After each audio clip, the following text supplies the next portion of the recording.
Radio MD. RadioMD.com. It's time for the Dr. Lee Vinokur Show. Here's Dr. Lee.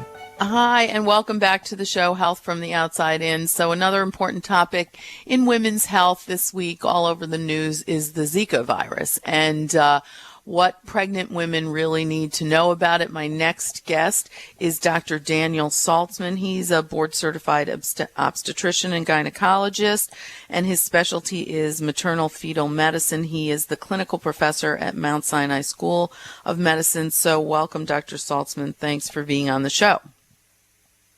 You're welcome.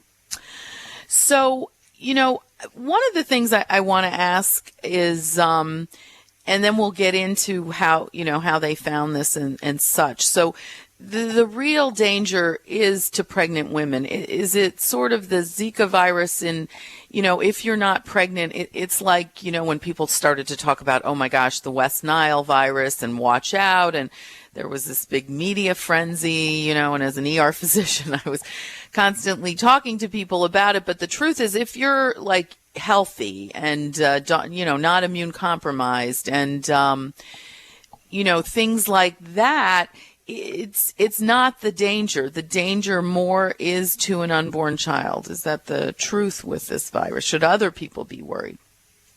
Knowing that you're a gynecologist. Right. It's primarily something with high risk to pregnant women, but if you're not pregnant, you can have severe disease requiring, hospitalization. That's not common, but there's Guillain-Barré syndrome, which is something that has been reported in patients following suspected Zika virus infection, and that is something that can cause paralysis. So I think everyone should certainly be aware of it, but really the big issue right now is pregnant women. Right. And it, sort of like, is it the same mosquito with dengue and the chikungunya virus, that cause terrible pain? While there might not have been a lot of fatalities with the chikungunya, it was still a horrible infection to get. And as you said, for listeners, Guillain-Barré is that ascending paralysis, which can actually happen with a lot of different viruses. It's like an immune response to the virus, correct? That's correct. The good news is with Zika, symptomatic disease is generally mild. So, you might get an acute onset of fever, a rash, the hands and the face, and a little joint discomfort, arthralgia, and sometimes an eye infection. Yeah. And the symptoms usually last from several days to a week. Right, and it's sort of similar like West Nile. Sometimes people get a little sick, but if you are immune compromised, it's more of a problem. But now let's talk about for pregnant women. And this really, Brazil was the first place that we actually saw the effects of this. What happened there, and what was going on? Well, basically, back in November, they declared a public emergency in Brazil because what they found was a 10-fold higher rate of something called fetal microcephaly occurring in the Zika-affected state. And microcephaly is where the brain of the fetus is much smaller and doesn't develop appropriately. So it has significant implication to brain development, which is a very serious thing. And so 10-fold higher is certainly a very high medical risk based on the background population.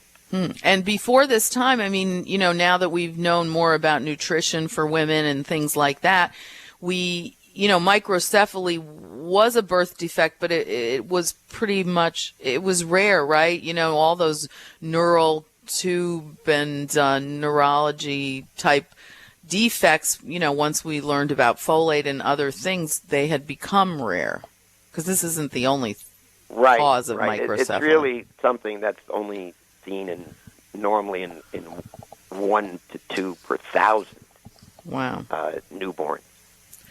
So it's a pretty rare thing, right?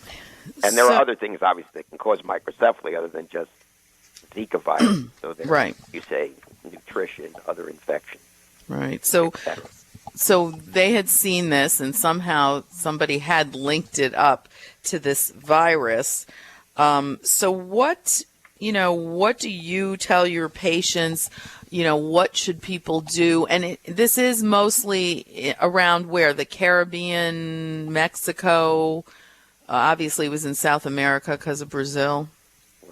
Right. Yeah. The big thing is, Puerto Rico, Mexico, Brazil, and parts of Central America, South America, and now the Caribbean, which is a big thing because a lot of people travel in the winter to take vacations in the Caribbean. Yeah. Right. Winter's a good time, not hurricane season when you're down there. Right. So, and like everything else in a mosquito, when the summer comes and things, there's this risk that it'll start entering North America, maybe the southern states and such.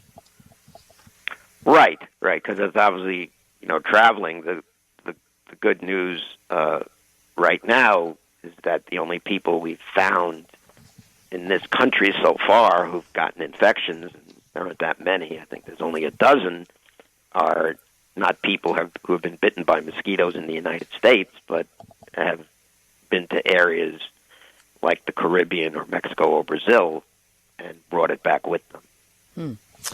So what are you recommending to your patients? Say they, you do have, I'm sure traveling while you're pregnant is probably not one of the best things anyway. But what do you recommend to your patients now about this?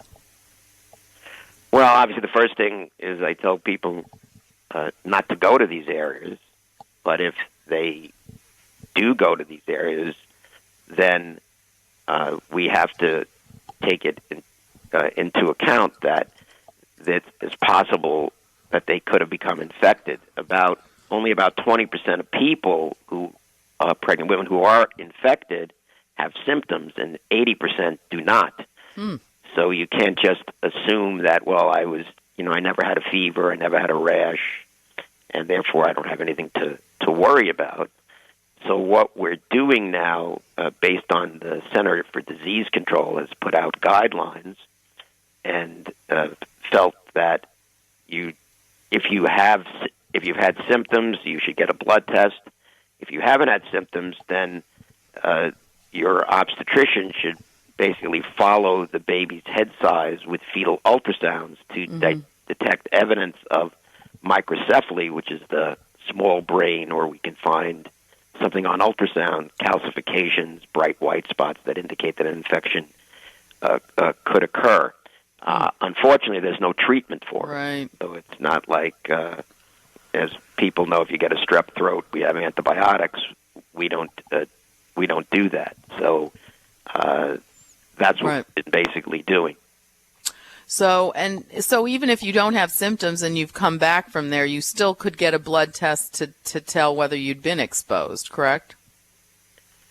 Well, that's a problem. You actually can't get a blood test if you haven't had symptoms, because the CDC is not allowing that because of multiple different reasons, but I think they're the only lab that does it in the United States. Oh. Yeah, they would be They have too many specimens, and to be truthful with you, it takes 4 to 6 weeks now to get a result from the CDC lab. So we're basically treating everybody and watching every 4 weeks to the brain and to see if there's any evidence of microcephaly.